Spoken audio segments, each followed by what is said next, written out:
का 16 आयत क्या कहता है? परमेश्वर ने जगत से ऐसा प्रेम किया। हमने उससे प्रेम कहां किया? हम उसे जानते ही नहीं थे, हमको तो पता ही नहीं था ईश्वर कहां है। हमको मालूम ही नहीं था कि कोई ईश्वर है जो हमसे इतना प्रेम करता है।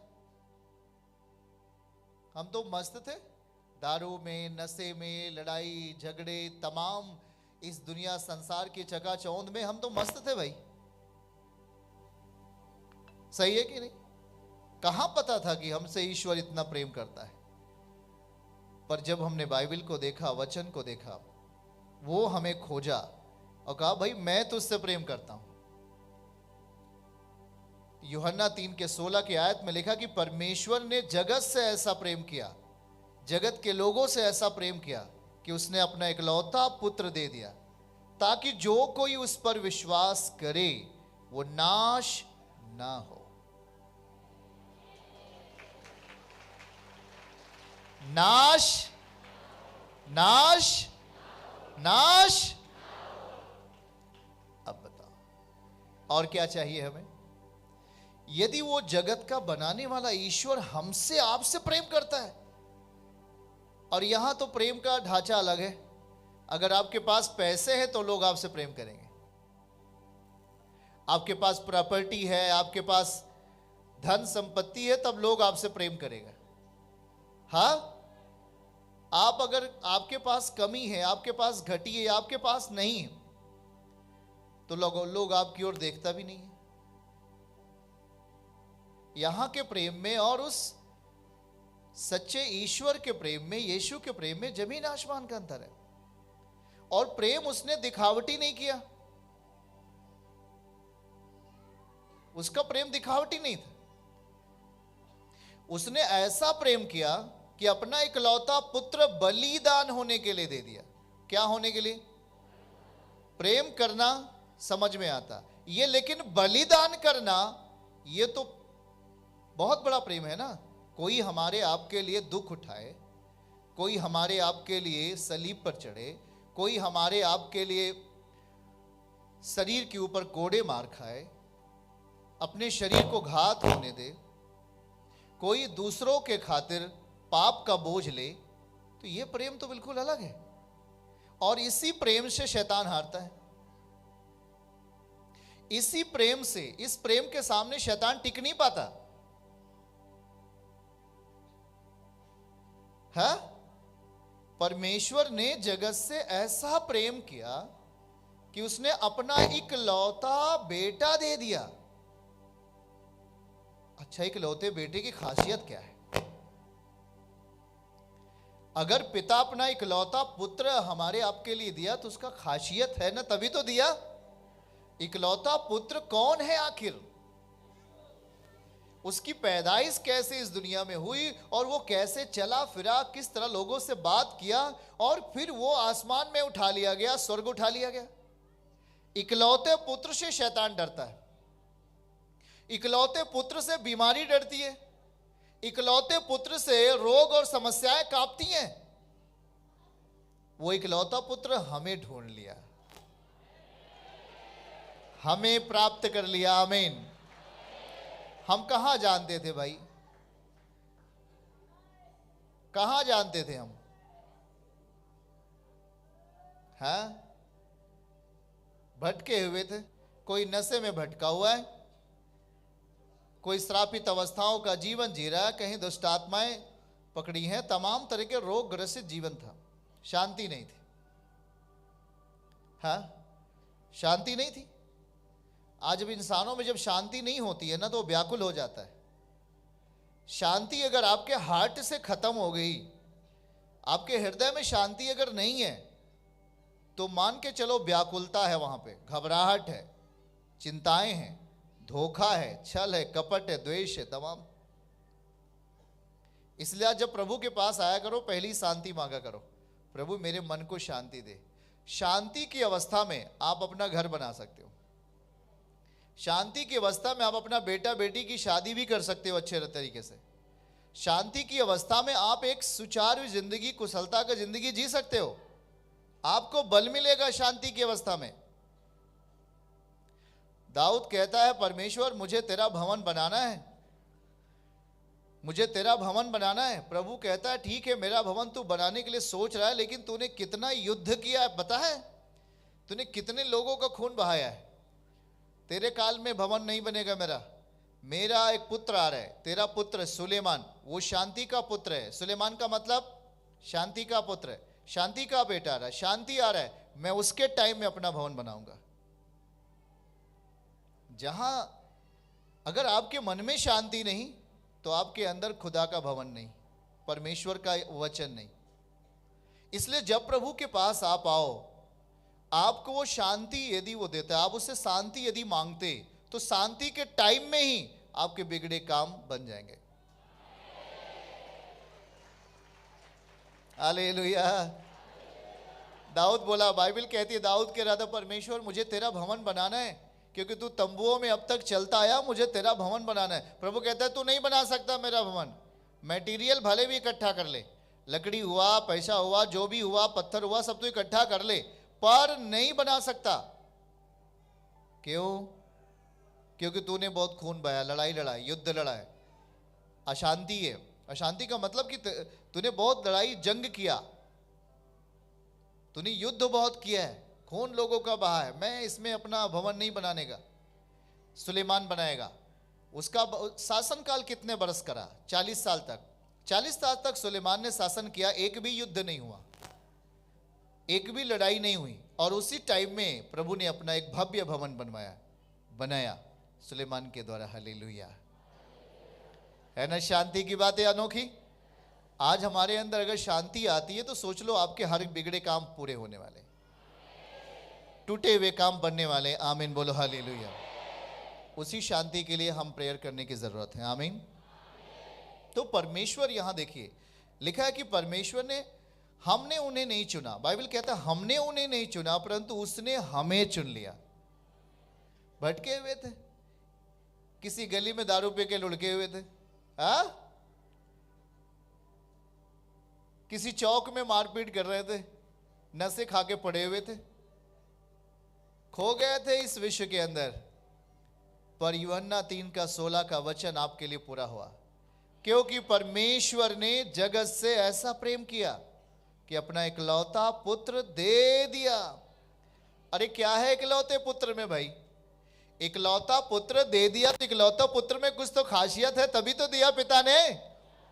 वो इकलौता पुत्र दे दिया ताकि जो कोई उस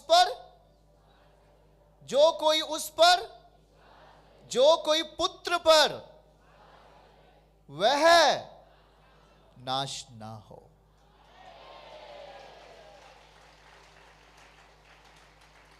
वो नाश ना हो, नाश ना हो। यदि कोई आदमी पाप में जन्म लिया, पाप में मर गया, वो नाश होता है। पाप में आपने जन्म तो लिया, लेकिन आपका पाप माफी कर दिया गया, आप पवित्रताई के साथ जीने वाले हो, आप नाश नहीं है, आप बचा लिए गए हो। उसके पुत्र का स्मरण हमारे अंदर होना चाहिए। यीशु दे दिया गया मानव जाति के लिए, उद्धार के लिए। यीशु दे दिया गया पिता की ओर से। क्यों दे दिया गया? क्योंकि इंसान भटका हुआ था, इंसान पाप की दुनिया में था, और पाप अपना रूप, अपना स्वभाव मनुष्य के अंदर प्रकट कर रहा था। जहां पर परमेश्वर का विधान टूट रहा था, जहां पर परमेश्वर के नियम टूट रहे थे, एक माता पिता से एक बच्चा अलग हो रहा था, एक बच्चा माता पिता से अलग होकर के गुनाह पाप कर रहा था, और तमाम ऐसे अंधकार की चीजें आपके सम्मुख हुआ करती थी। ये अलग थे, ये परमेश्वर के जीवन से अलग थे, इनमें जीवन ही नहीं था। परंतु यहां पर लिखा वचन 3:16 में कि पिता ने जगत से ऐसा प्रेम किया, जगत के लोगों से ऐसा प्रेम किया कि उसने अपना इकलौता पुत्र दे दिया। इकलौता पुत्र हमारे लिए दिया गया। बोलो हमारे लिए दिया गया। हर एक व्यक्ति के लिए जो जन्म लेगा, सबके लिए कौन दिया गया है? यीशु दिया गया, यीशु दिया गया। यदि मनुष्य की इच्छा होती है तो मनुष्य की इच्छा खत्म हो जाती है। लेकिन जब परमेश्वर ने ही आपसे प्रेम कर लिया है तो मनुष्य क्या करेगा? सर्वशक्तिमान ईश्वर ने ही हमसे आपसे प्रेम किया है। यहां यही लिखा है, परमेश्वर ने जगत से ऐसा प्रेम रखा। आपसे कोई मनुष्य प्रेम नहीं किया। मनुष्य अगर प्रेम करेगा, अभी ये 4 दिन के बाद वो मर जाएगा, सही है, तो उसका प्रेम भी क्या हो जाएगा? खत्म हो जाएगा। लेकिन पिता प्रेम करता है, सर्वशक्तिमान प्रभु प्रेम करते हैं, तो उनका जो प्रेम होता है वो अनंत काल तक होता है। क्योंकि परमेश्वर खत्म होता नहीं है, ईश्वर कभी खत्म नहीं होते, ना तो वो खत्म किए जा सकते हैं। उनको कोई खत्म कर सकता है क्या? मनुष्य। इसलिए जो परमेश्वर का प्रेम हमारे आपके लिए दिया गया, पुत्र के रूप में दिया गया। किसके रूप में दिया गया? परमेश्वर ने अपना प्रेम किस रूप में दिया? तेजी में बोलिए। पुत्र के रूप में दिया। और जब परमेश्वर ने पुत्र के रूप में अपना प्रेम दिया, तो वो जो पुत्र था वह अनंत जीवन थे। जो पुत्र था वो चंगा करने वाले थे। जो पुत्र था वो शांति देने वाले थे। जो पुत्र था वो हमें हर गुनाह से बचाने की शक्ति रखने वाले थे। हालेलुया। पुत्र क्या चाहता है? पुत्र हमारे बीच में आया, हमारे साथ रहा, हमारे साथ चला, हमारे साथ खाना खाया, 3 साल सेवकाई की। कितना? 3.5 साल बोल दो। 3.5 साल सेवा किया, पिता का सुसमाचार बोला, और फिर उसके बाद हमारे आपके लिए बलि हुआ। क्या हुआ? क्यों? क्योंकि वो बलि होने के लिए ही भेजा गया था। बलिदान का प्रयोग कहां? लेकिन परमेश्वर ने हमारे आपके लिए अपना पुत्र दे दिया बलि होने के लिए। अब किसी जानवर की बलि हमें नहीं बचा सकता। अब परम पिता ने अपना इकलौता पुत्र दे दिया। क्या होने के लिए? क्या होने के लिए? बलि होने के लिए, बलिदान होने के लिए दे दिया। वो बलि हुआ, दर्द सहा। ऐसा नहीं है कि वो परमेश्वर का पुत्र थे तो उनको दर्द नहीं हुआ। जैसे हमें एहसास होता है, एक अगर इंजेक्शन लगता है शरीर में तो क्या होता है? हम मनुष्य हैं, दर्द होता। वैसे ही प्रभु को भी क्या होता है? शरीर में थे, उन्हें भी दर्द होता था। अगर उन्हें कांटा भी गड़ता था तो क्या होता था? दर्द होता था। क्यों दर्द होता था? क्योंकि वो मनुष्य के रूप में है, वो हड्डी और मांस में दिए गए हैं। पुत्र के रूप में, पुत्र हड्डी और मांस में है, और हड्डी और मांस में इसीलिए वो आया ताकि वो आपके दर्द को अपने शरीर में दर्द सहे, आपके बीमारी को अपने शरीर में ले ले, आपके पाप और श्रापों को वो अपने ऊपर ले ले। वही तो प्रभु वचन उसका यही कहता है। आत्मिक परिस्थितियां हमारी शारीरिक परिस्थितियों को, शारीरिक परिस्थिति का मतलब जो पाप की परिस्थिति है उसको खत्म कर सकती हैं, और हमें आत्मिक सिचुएशन में, आत्मिक परिस्थितियों में हमारे जीवन को पवित्रताई में, हमारे जीवन को संयम में, हमारे जीवन को तमाम प्रकार की मुसीबतों से छुटकारे के साथ वो हमें लेके चल सकती है। इसीलिए आज प्रभु कह रहा है कि हम जब उस वचन को देखेंगे तो लिखा है कि परमेश्वर ने जगत से ऐसा प्रेम किया। उसने ये नहीं किया मुकदमा किया, उसने ये नहीं कहा लड़ाई किया। क्या किया? लड़ाई से किसी का छुटकारा हो सकता है? बोल के बताओ भाई। मारपीट से, दंगे से, लड़ाई से, नशे से, गुनाह से, पाप से कोई व्यक्ति अपने जीवन में तरोताजापन देख सकता है क्या? अपने जीवन में शांति को देख सकता है क्या? कभी नहीं देख पाएगा। और इसीलिए पिता ने हमसे आपसे प्रेम किया। हमने उनसे प्रेम नहीं किया था, हम उनको जानते भी नहीं थे, हम उनको पता भी नहीं था कि वो कौन है। लेकिन यहां लिखा है कि क्योंकि परमेश्वर ने जगत से ऐसा प्रेम रखा कि उसने अपना इकलौता पुत्र दे दिया। वो आखिर इकलौता पुत्र दिया क्यों? दिया क्यों भाई? इकलौता पुत्र हमारे लिए दे दिया। आगे लिखा है ताकि जो कोई उस इकलौते पुत्र पर क्या करे? क्या करे? क्या करे? इकलौते पुत्र पर क्या करें? तो आगे क्या लिखा है? वो नाश ना हो। नाश ना हो। नाश। पर परमेश्वर ने उसे ढूंढ लिया। सच्चे परमेश्वर ने उस परिवार को ढूंढ लिया। क्योंकि जो दुख में, याद रखना, क्यों ढूंढ लिया? क्यों ढूंढ लिया? इसलिए ढूंढ लिया कि उसने अपने इकलौते पुत्र को हमारे लिए पहले ही बलि कर दिया है। सलीब के ऊपर क्या कर दिया है? बलि कर दिया है।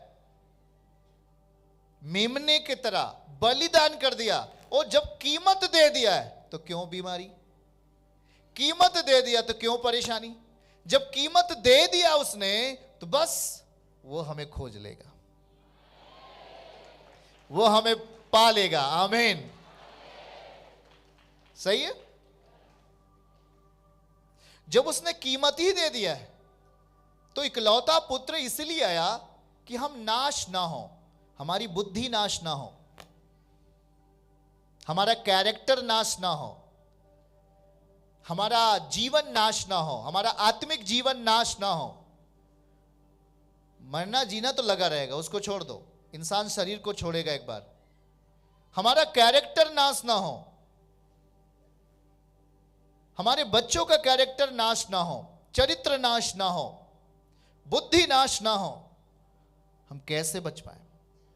जब इकलौता पुत्र को आपने अपनी जिंदगी में आने का न्योता दिया, जब इकलौते पुत्र को आपने बड़ी शालीनता पूर्वक विश्वास के द्वारा आपने उससे ग्रहण किया, हमारी बुद्धि अच्छी हो गई, आपके विचार स्वच्छ हो गए, आपके कार्य में एक कुशलता आ गई, आपके सोच में एक कुशलता आ गई, शांति आ गई। क्योंकि यही तो है परमेश्वर के पुत्र की सामर्थ। वो सामर्थ है, वो एक ताकत है, वो एक बल है। साधारणतः उस वचन को सुनने के बाद प्रभु हमें छू लेते हैं, ये उनका प्रेम है। आमीन। हाँ, और जब बाइबल के वचन को हम पढ़ते रहते हैं, हाँ, वो हमें छू लेते हैं। यही तो उनका प्रेम है, यही तो उनकी सादगी है, यही तो उनकी आदत है। आमीन। परमेश्वर को जो कोई पुकारेगा, जो व्यक्ति उसे स्मरण करेगा, जो व्यक्ति उसे याद करेगा, वो उसके पास होंगे। वो तो सबके लिए मरा ना, वो किसी एक के लिए नहीं, वो किसी एक जाति के लिए नहीं, परंतु वो सबके लिए मरा। वो सबके लिए दुख उठाया, वो सबके लिए ताड़ना सहा, वो सबके लिए अपने शरीर के ऊपर दर्द सहा, और फिर वो मुर्दों में से तीसरे दिन वही जिंदा खुदा आपका है और हम सबका है। चर्च की सभी प्रार्थनाओं को और परमेश्वर के दास के द्वारा टीचिंग सुनने के लिए और अपडेट्स को जानने के लिए हमारे इस चैनल को सब्सक्राइब करें और साथ में बेल आइकन को दबाएं, ताकि जब भी लाइव प्रार्थना हो तो सबसे पहले आप देख सकें।